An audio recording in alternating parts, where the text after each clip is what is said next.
Welcome to the Deep Dive, where we take your sources and explore the most fascinating insights they hold. Think of us as your guides through the information maze.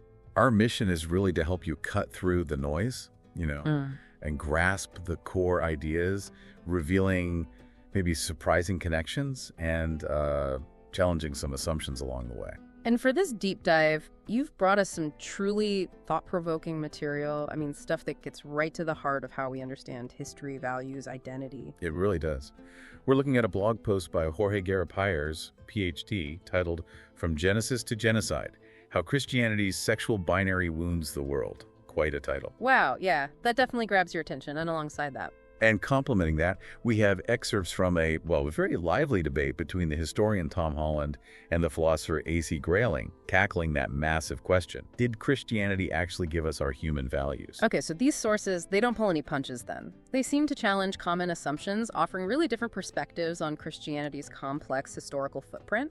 Absolutely, particularly its influence on Western culture, ethics, and specifically, these fundamental ideas about sexuality and gender. It sounds like a deep dive into history, philosophy, social commentary, and really how these deep-rooted historical ideas might still be shaping, very personal aspects of life and identity today. Exactly. We're here to unpack some dense concepts, some surprising claims, and definitely some sharp disagreements laid out in the material you provided.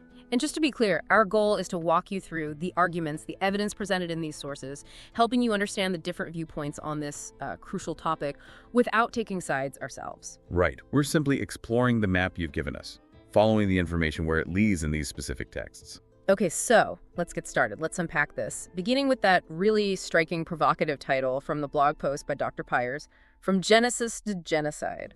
That signals a strong thesis right from the outset. It certainly does. It sets a very specific tone. And the blog post itself, from Jorge Garapires, it jumps right into the argument, doesn't it?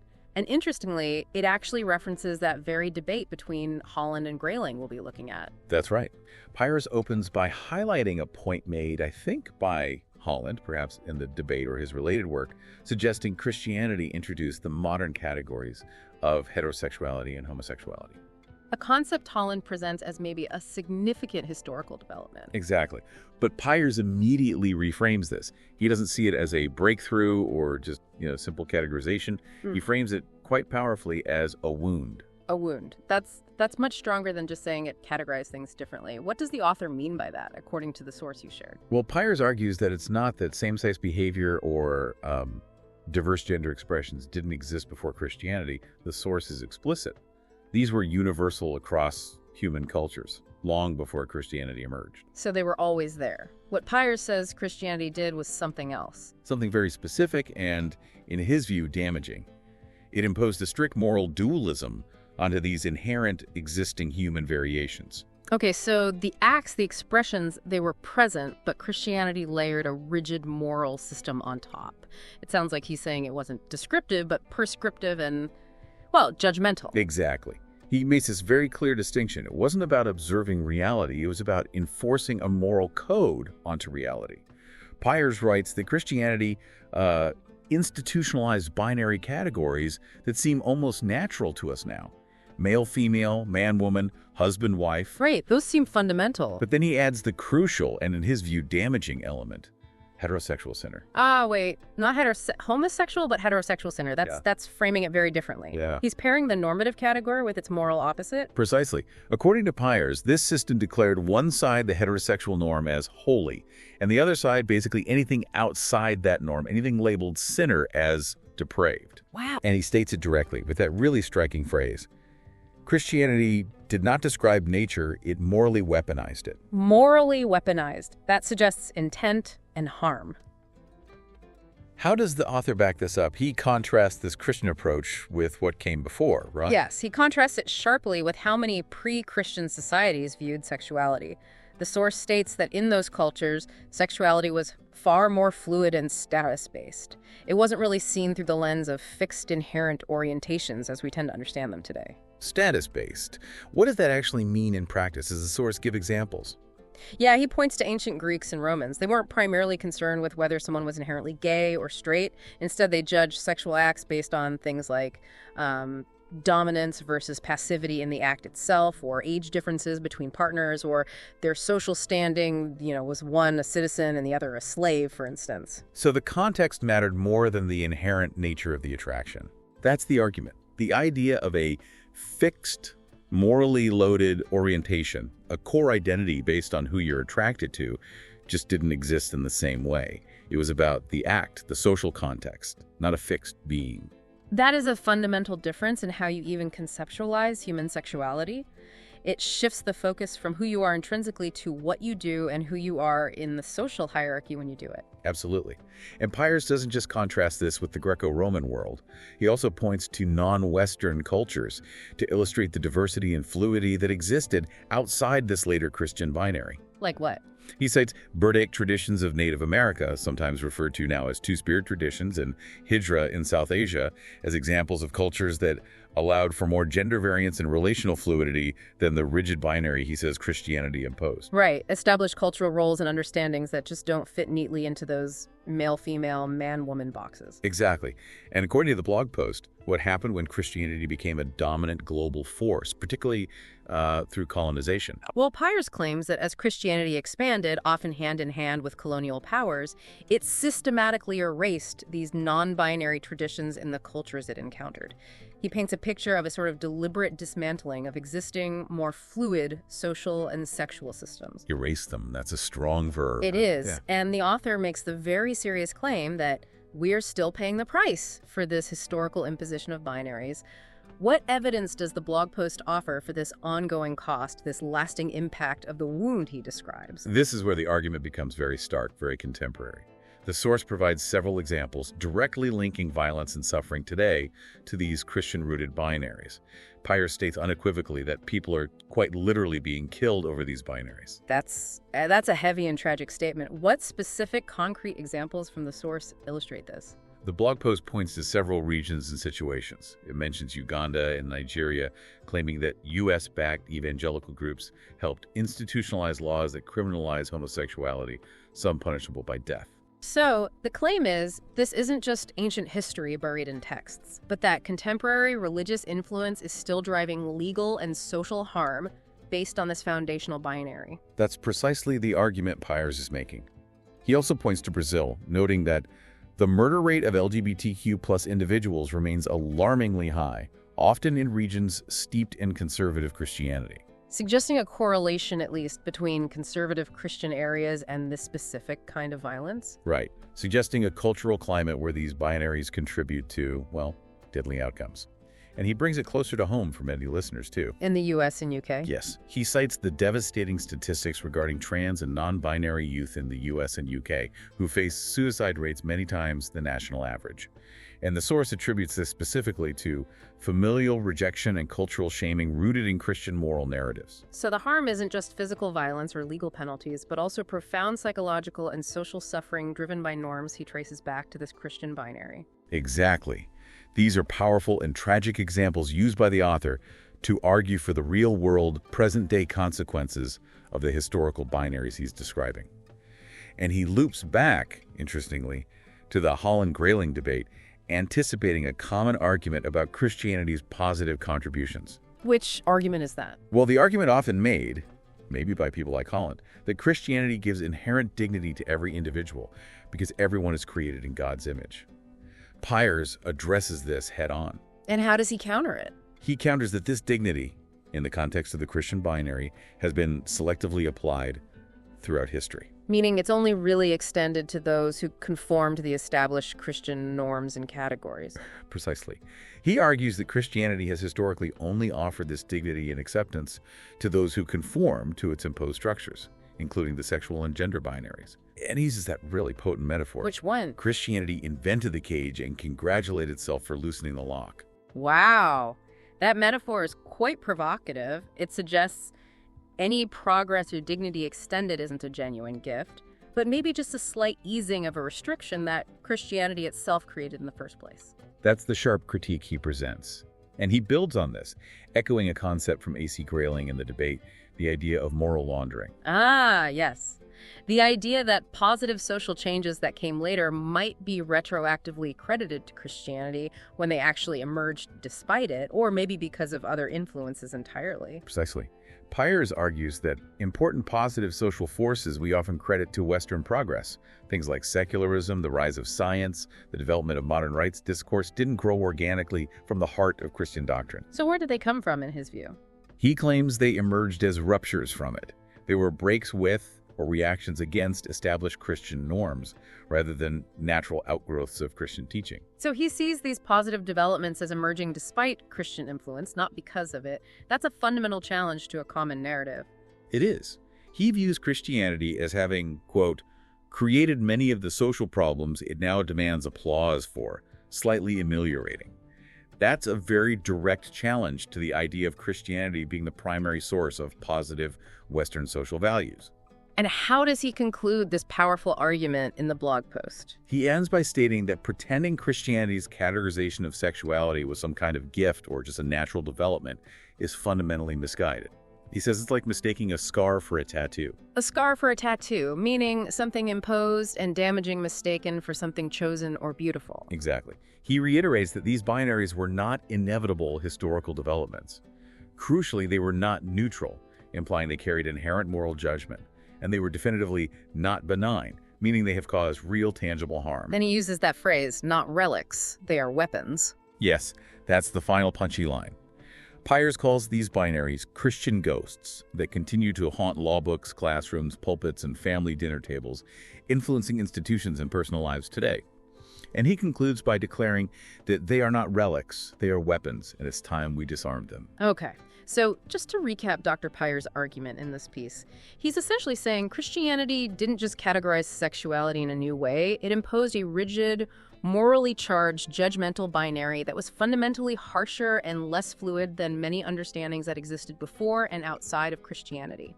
And this historical imposition, he argues, continues to cause tangible, serious harm and violence in the world today. That is the essence of his very direct and forceful argument in this blog post. It's a perspective that attributes significant ongoing negative consequences to a specific historical development within Christianity. Right. That blog post from Dr. Pyers certainly provides a powerful, specific claim about one area of Christianity's historical impact, the sexual binary and its negative consequences. It really frames this historical development as a problem created by Christian doctrine. And that specific claim brings us directly to the broader, maybe more foundational debate you've shared between Tom Holland and A.C. Grayling. They're tackling the much larger question of Christianity's role in shaping Western values themselves.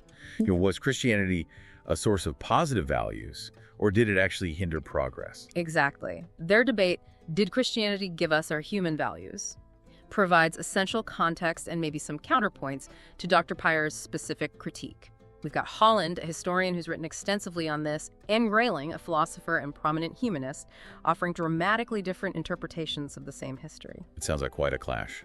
Let's start with Tom Holland's perspective, which seems to stem from his book Dominion and informs his arguments in this debate. He talks about a very personal journey, a shift in his own understanding, doesn't he? Yes, apparently he wasn't always arguing for Christianity's foundational importance. Holland explains that as a child, he actually found Christianity kind of dull. His imagination was captured instead by the classical world, Rome, Greece. He saw them as big, fierce, extinct, glamorous even. Glamorous. Interesting. Yeah, and he admits, maybe a bit provocatively, that he was very much on the side of Pontius Pilate, the Roman governor who ordered Jesus' crucifixion. He initially saw figures like Caesar as the winners and Jesus as, well, a loser. That's quite a starting point for someone who would later argue Christianity is the very bedrock of Western values. So what happened? What prompted this significant change in his perspective? Well, Holland recounts that as he began writing history professionally, really delving deep into the minds and cultures of figures he had admired, like Julius Caesar or Leonidas of Sparta, he found the experience increasingly unsettling. Unsettling, yeah. He describes their mindset as so remote from me, so alien. He gives the example of Caesar, a figure often celebrated for his clemency, his mercy. Holland initially took that at face value, but then you look closer, and this man renowned for mercy also, by his own account and others, slaughtered 1 million Gauls and enslaved another 1 million. And in Rome, this wasn't seen as a contradiction, it was seen as a glorious achievement. So he saw a fundamental disconnect between the values of the classical world he'd admired and the values he himself held. Caesar's clemency wasn't clemency as we'd understand it today. Precisely. This led Holland to question his earlier, probably unconscious, assumption that his own modern liberal humanist values somehow sprang directly from classical civilizations like Greece and Rome. He started a quest, really, to trace their actual origins. And his conclusion from that historical quest, where did he trace them back to? He concluded that these values, the ones many secular Westerners take for granted, things like inherent human worth, compassion for the weak, ultimately lead back to Christianity. He argues the West is so saturated in Christian assumptions that it's almost impossible to kind of remove ourselves from them. Saturated? How does he describe that? He uses some metaphors, right? Yes, powerful ones. He suggests Christianity is like the water that we swim in. We don't even notice it's there because it's just everything around us.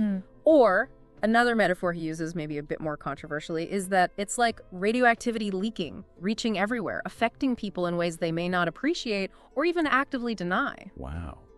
That suggests a deep, pervasive, maybe even subconscious influence that shapes everything, whether we acknowledge it or not. Exactly. And a key, perhaps the most central piece of evidence for this transformation, according to Holland, lies in the symbol of the cross itself. The cross.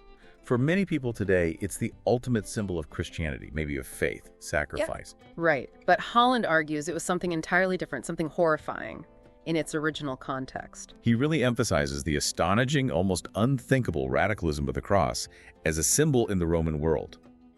For Rome, the cross wasn't a symbol of faith. It was the ultimate expression of state power, torture, and public humiliation. Reserved for rebellious slaves, bandits, the absolute lowest of the low individuals, considered utterly without status or dignity.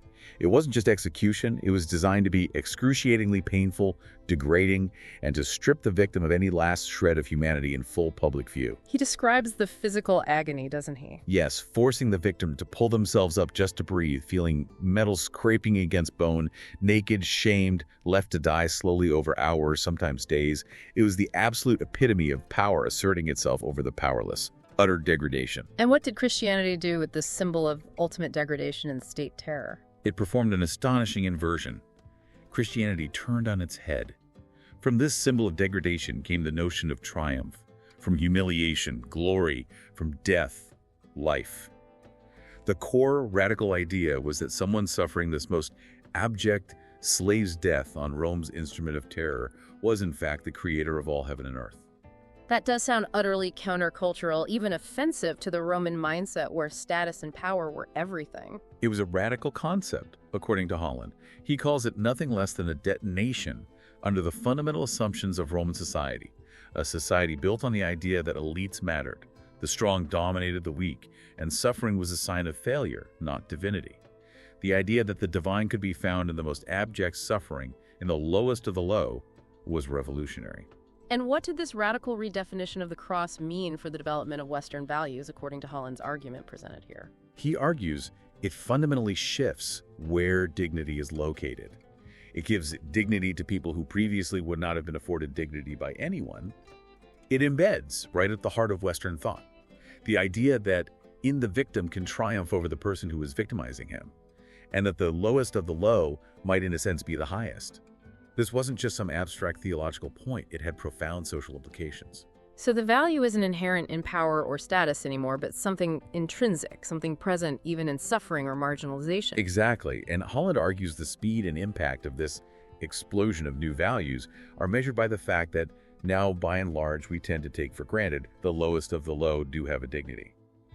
This fundamental assumption, he claims, is a Christian inheritance, whether we recognize it or not.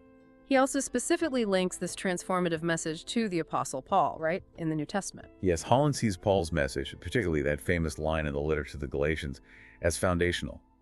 No Jew or Greek, there is no slave or free, there is no man or woman. A call for radical equality within the new Christian community. Right.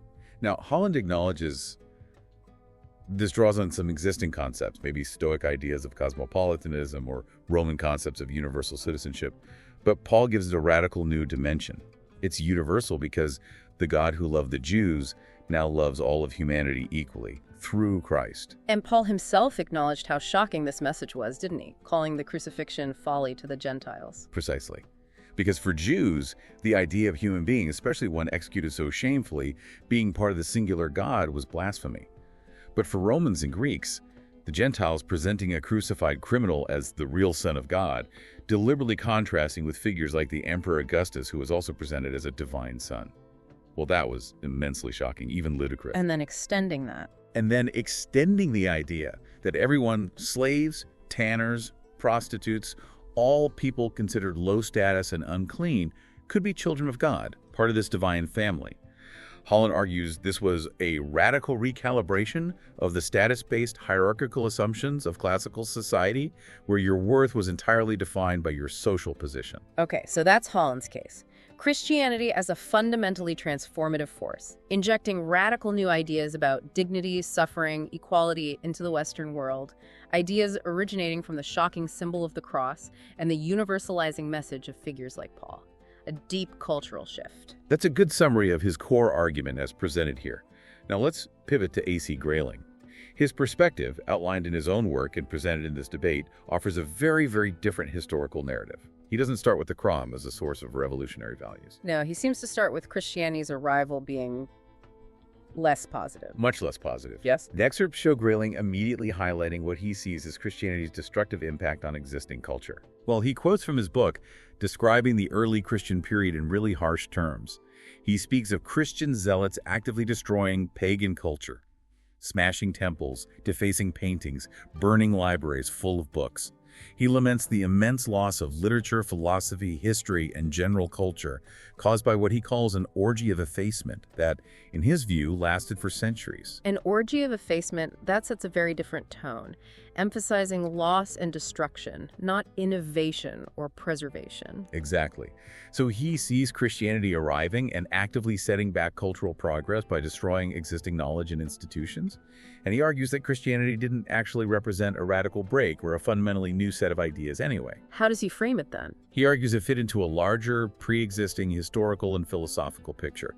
He calls it a reprise. A reprise, meaning a repeat or variation of something already known. Yes, that's Grayling's general point.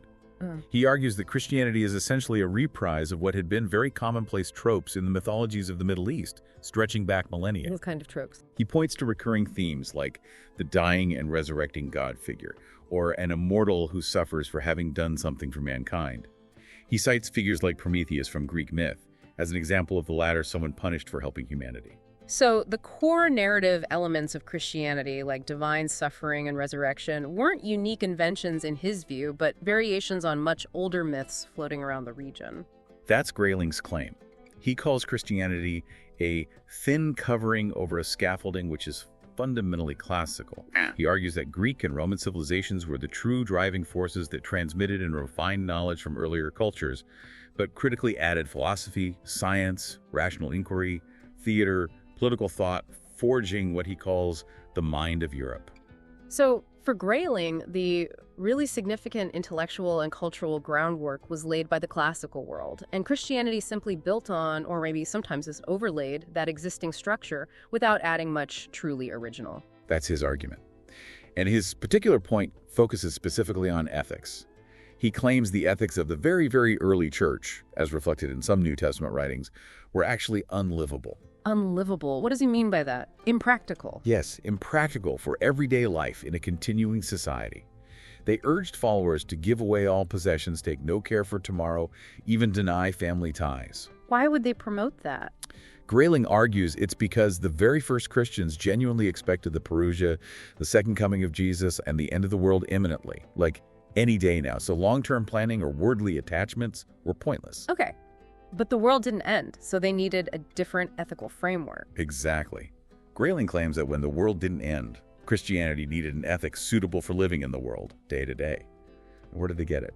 He says they got it pretty well wholesale from Stoicism. From Stoic philosophy, Yep. which was already well established in the Roman world. Precisely. Grayling specifically highlights the Stoic idea of cosmopolitanism. He explains, this means everyone is a citizen of the world on equal terms and merits respect. Grayling argues this pre-existing Stoic concept was the real source of the practical, universally applicable ethics that Christianity later adopted when its original world-denying ethics became untenable. So ideas about universal respect and equality weren't a unique Christian insight born from the cross in Grayling's view, but borrowed goods from Stoicism. That's Grayling's position, and he doesn't stop there. He also argues they had to import Greek ideas for their metaphysics, their fundamental understanding of reality, especially concerning the soul. Metaphysics, right? The nature of being, reality, the soul. What does he claim they borrowed there? Grayling claims the Platonic doctrine of the immortal soul. The idea that the soul is separate from the body and lives on after death was actually a very late entry into Christian metaphysical thinking. He says it didn't become prominent until the 4th or 5th century. That late. Why was this concept needed then? What was the earlier idea? Grayling argues it was needed because the original idea, inherited from Judaism, was one of physical resurrection. The belief was that the body would literally lie in the grave and then be reconstituted, given a new physical body at the end of time. Okay. But, he says, this didn't really align with observable reality. Saints' bodies decayed in the grave just like everyone else's. They needed a different explanation for life after death. And they found it in Plato. Right. They found it in Platonic philosophy, which had long posited an eternal, non-physical soul that survives the body's death. Grayling argues that from this point on, pretty about everything that you care to think of in the intellect of Europe, including the work done by Augustine and Aquinas and everybody else, is predicated on Greek philosophy. That's a huge claim that major Christian thinkers like Augustine and Aquinas essentially built their entire systems on a Greek philosophical foundation for their core ideas about reality and ethics. It is a very strong claim. For Grayling, this means Christian ethics and metaphysics are largely borrowed or adapted from classical sources, not fundamentally new Christian inventions arising uniquely from Christian revelation. So, given that view, how does Grayling specifically respond to Holland's powerful argument about the radical nature of the cross and the unique value it supposedly gave to the lowest of the low? Well, first, Grayling counters Holland's point about the Son of God concept being unique. He argues the idea of an extraordinary human being considered a son of God, or having divine parentage, was another commonplace of the period. He again cites figures like the Emperor Augustus, who was officially declared Divi Filius, son of the divine Julius Caesar. So not unique to Jesus or Christianity in that cultural context, he argues. What about the value given to the marginalized? Regarding the value of individuals, especially the marginalized, Grayling challenges Holland's portrayal of Roman brutality as uniquely callous. He counters by citing classical examples that he argues show a more nuanced picture. He mentions Xenophon, a Greek historian from centuries before Christ, discussing the importance of treating household servants well. He also points to the practice of manumission freeing slaves, which could lead to full citizenship in classical Athens, suggesting that social mobility and a form of dignity were not entirely absent from the pre-Christian world. It wasn't all just brutal exploitation in his reading. And he argues that cruelty wasn't exclusive to the pre-Christian era either, right? Exactly. Grayling finds atrocities within the Christian period, like the actions of the notoriously brutal 30 Years' War General Tilly, or the horrors perpetrated by Hitler in a supposedly Christian Europe, just as difficult to sympathize with as any Roman cruelty. He suggests brutality is, sadly, perhaps a human constant, not something Christianity magically erased. This leads directly to another major point of contention between them, which sounds like a core historical disagreement. Did Christians destroy classical culture, or were they its key preservers? They seem to be in completely opposite corners on this. They absolutely are. According to the transcript excerpts, this is where the debate gets quite heated. Let's break down their positions. Okay, Grayling first. What's his take? Grayling firmly asserts that Christians were responsible for significant destruction of classical material culture and knowledge. He cites the closing of the famous school of Athens in 529 AD by the Christian emperor Justinian, often seen as a symbolic end to classical pagan learning institutions. He argues there was a systematic attempt to try to efface classical civilization. And the preservation of texts. Crucially, Grayling claims that much of the preservation and eventual reintroduction of vital classical texts, especially scientific, medical, and philosophical works like Aristotle's, wasn't primarily thanks to Christian monks. He gives that credit largely to Muslims, to Arab and Persian scribes, who translated, studied, and kept these texts alive, particularly during the European period, often called the Dark Ages. So he argues Christian monks only started copying and disseminating these texts much later, centuries after the initial period of loss. Yes, that's his claim.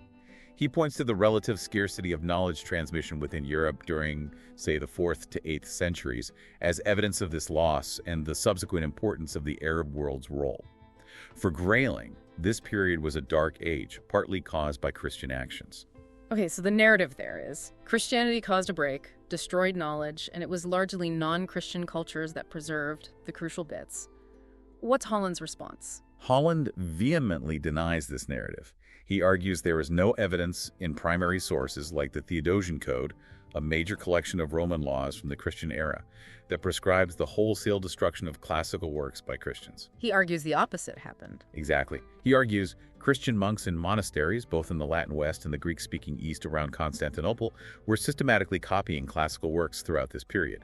He lists specific authors: Virgil, Horace, Ovid, Homer, Herodotus, Thucydides. He insists this diligent monastic copying is precisely why they survived the collapse of the Western Roman Empire and other turbulent periods. So Holland sees the monks as the heroes of preservation, while Grayling gives much of that credit elsewhere and sees early Christians more as destroyers. Precisely. Holland goes so far as to call Grayling's view on Christian destruction and a widespread Dark Age a myth. He claims it was propagated by figures like the 18th century historian Edward Gibbon, rooted in Enlightenment and Protestant biases against Catholic monks, and the idea of a dark, ignorant medieval period dominated by the Church. Holland suggests Grayling has a huge stake in maintaining this myth for his own philosophical arguments about the primacy of reason over faith. And Grayling's comeback. Grayling pushes back hard, saying Holland is being very selective with his evidence.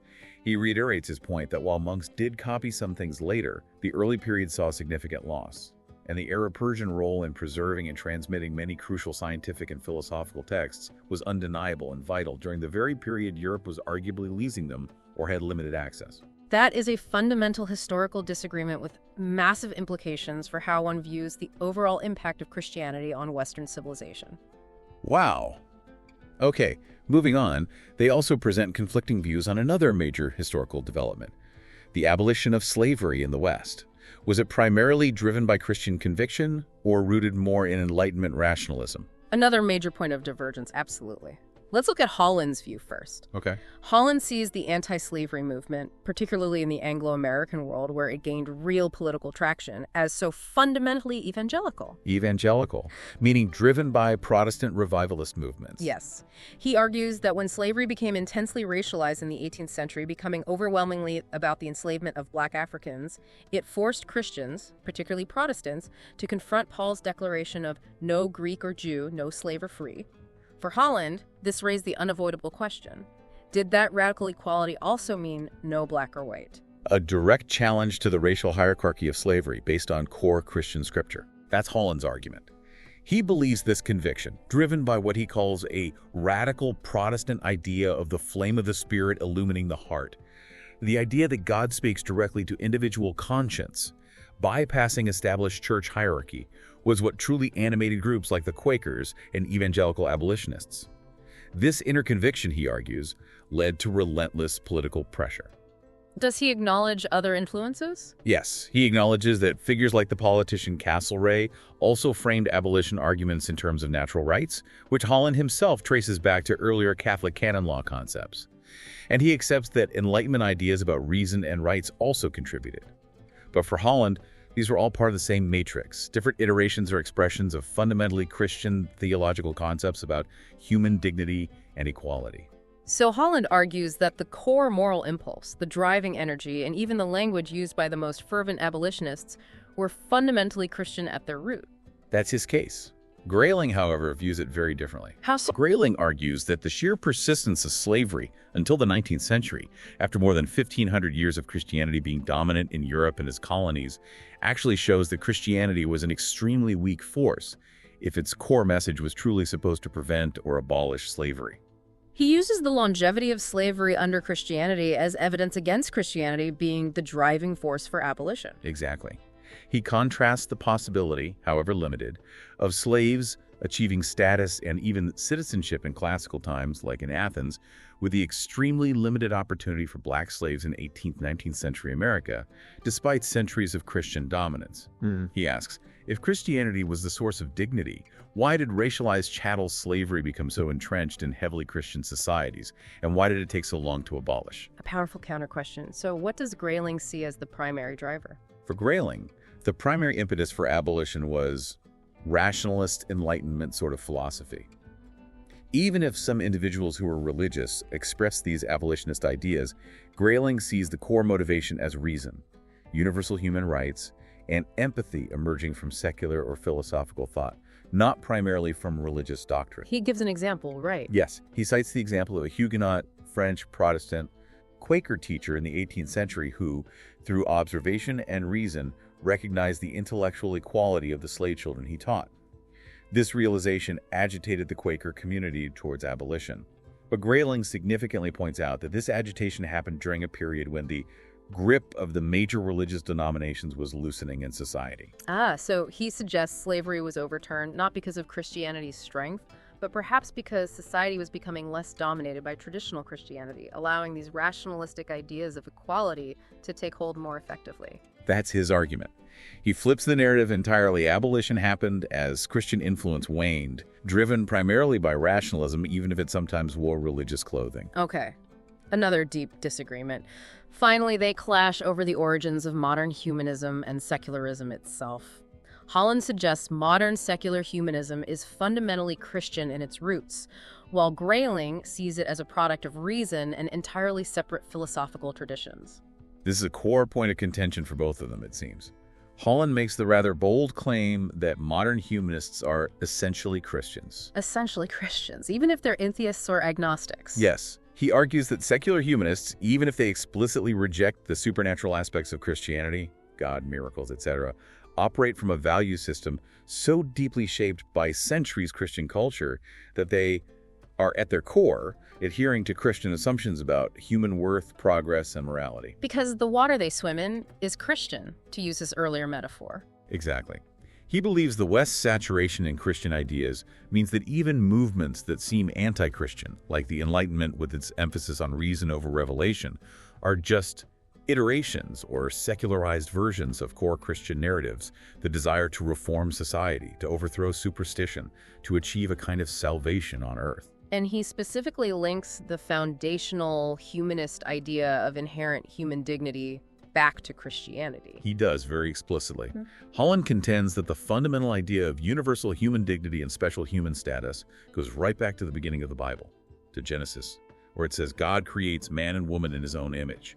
He sees this as a deeply Western and therefore a deeply Christian idea that forms the bedrock for modern humanism, even if humanists don't acknowledge the source. Does he offer any evidence for this link?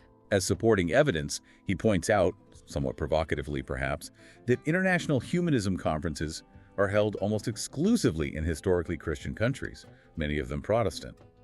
He characterizes this modern humanism as a kind of very soft Protestantism, essentially, in his view, a godless Protestantism that retains the core ethical values and assumptions without the theology. So humanism is, for Holland, basically Christianity with the God part removed.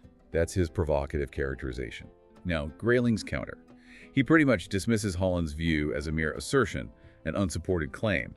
He argues Holland fails to recognize the deep classical foundation of European ethical thinking, citing again the Socratic method of questioning Aristotle's ethics and the Stoics as independent, pre-Christian sources of ethical inquiry and focus on human virtue and flourishing. And Grayling looks beyond the Western tradition too, doesn't he? Yes, crucially. Grayling points to non-Western philosophical and ethical traditions that predate Christianity by centuries and contain what he sees as recognizably and focally humanistic impulses. He mentions figures like Mozi in ancient China, who advocated for universal love and concern for others, love your brother, essentially, centuries before Christ. He also points to the traditions of Jains and Buddhists in India, with their strong emphasis on ahimsa, nonviolence, and compassion for all living beings, which Grayling calls something more tender even than the Christian view in its scope. So Grayling argues these humanistic ideas, universal concern, compassion, inherent worth, aren't exclusive to Christianity or even the West. They arose independently in different cultures. That's exactly his point. He sees humanism coming from a fundamental, perhaps universal, human sense of common and shared humanity. He cites a story, possibly apocryphal, about fishermen risking their lives to save shipwrecked strangers simply because we have a nature towards one another, an inherent empathy or solidarity that he argues doesn't require myth or a specific religious doctrine to activate. And he finishes by accusing Holland of something. Yes. He concludes by accusing Holland of cultural appropriation. He essentially argues Holland is cherry-picking these universal humanistic impulses, wherever they appear, and wrongly attempting to claim them exclusively for Christianity, ignoring their deep roots in classical philosophy and their independent emergence in other world cultures. Wow, okay. That debate covers immense ground, millennia of history, philosophy, culture. And it's crystal clear. Holland and Grayling have fundamentally different lenses through which they view the origins and impact of Western values.